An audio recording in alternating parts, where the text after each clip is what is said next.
당신이 몰랐던 이야기, 오늘은 통일은 과연 이득인가에 대한 이야기입니다. 이번 영상은 한반도 청년 포럼과 함께 제작하였습니다. 한반도 청년 포럼은 한반도의 청년들이 모여 비종교와 정치적 중립 아래 운영하고 있는 싱크탱크입니다. 제가 활동하고 있는 단체이기도 하죠. 혹시나 관심이 있으신 분들은 댓글에 있는 인스타 계정을 통해 한번 봐주시면 감사하겠습니다. 그럼 시작해볼까요? 1948년 8월 15일 2차 세계대전이 끝나고 한반도 남쪽에서는 대한민국 정부가 수립되었습니다. 같은 해 9월 9일 북쪽에서는 조선민주주의 인민공화국이 선포되었죠. 사실상 한국의 분단이 시작된 시기입니다. 2023년 현재 분단은 75년을 맞이했죠. 75년이라는 긴 시간 때문인지 통일에 대한 사람들의 관심은 많이 떨어졌습니다. 교육에서도 비중있게 등장하지 않죠. 하지만 관심도와는 다르게 통일은 엄청 중요한 문제입니다. 여러분은 통일에 대해서 어떻게 생각하시나요? 통일이 된다면 우리에게 긍정적인 변화를 가져올까요? 아니면 지금보다 더 힘든 삶을 살게 될까요?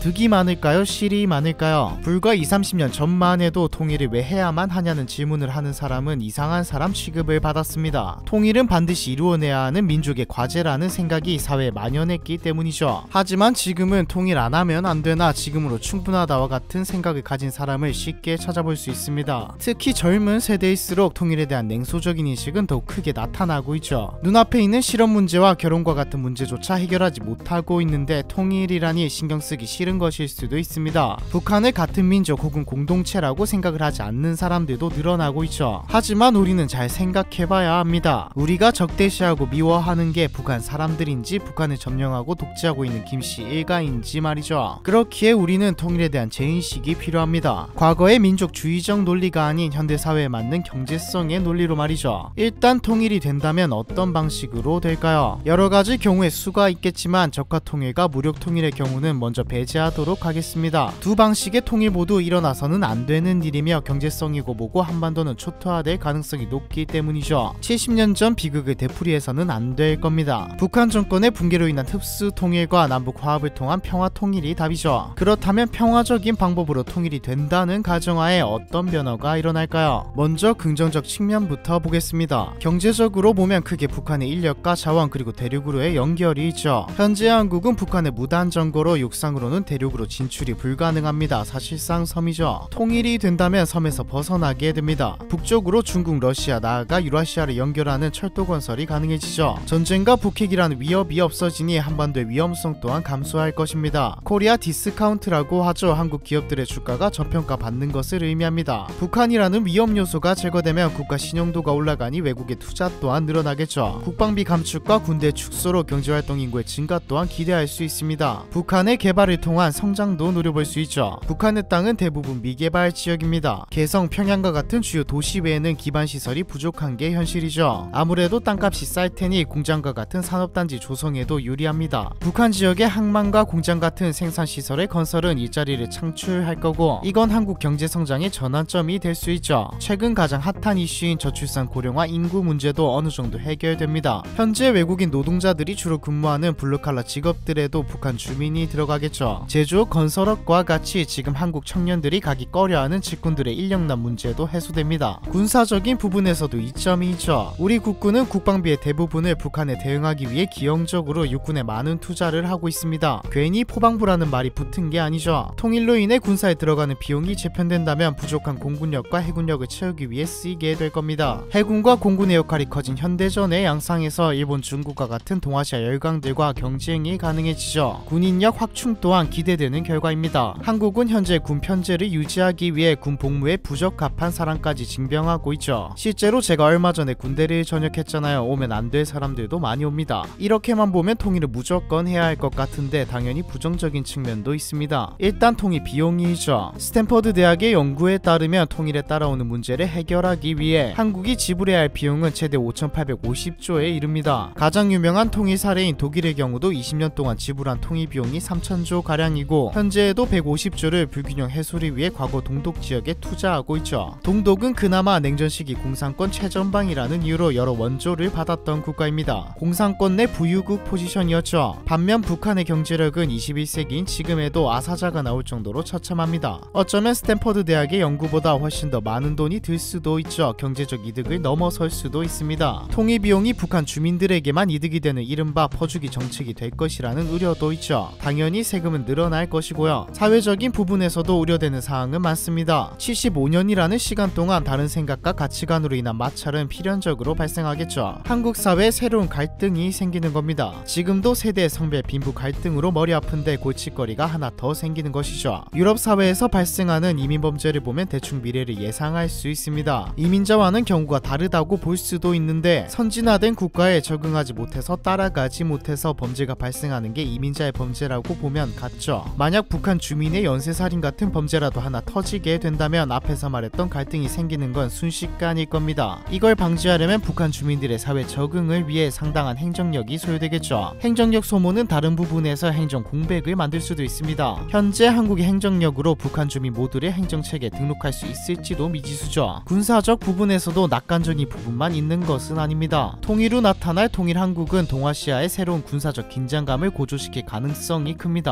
일본, 중국, 러시아 모두 한층 더 높아진 통일한국의 군사력을 견제하겠죠. 군비를 줄일 수 있다는 우리의 예측과는 달리 오히려 북한에 새로운 부대를 위치하거나 물자를 공급해야 해서 일시적으로는 더 많은 돈이 들 수도 있습니다. 장비뿐만 아니라 인력에서도 문제가 생기죠. 국군과 인민군은 긴 분단의 시간만큼이나 군 편제에서도 큰 차이를 보입니다. 대표적인 예가 복무 기간이죠.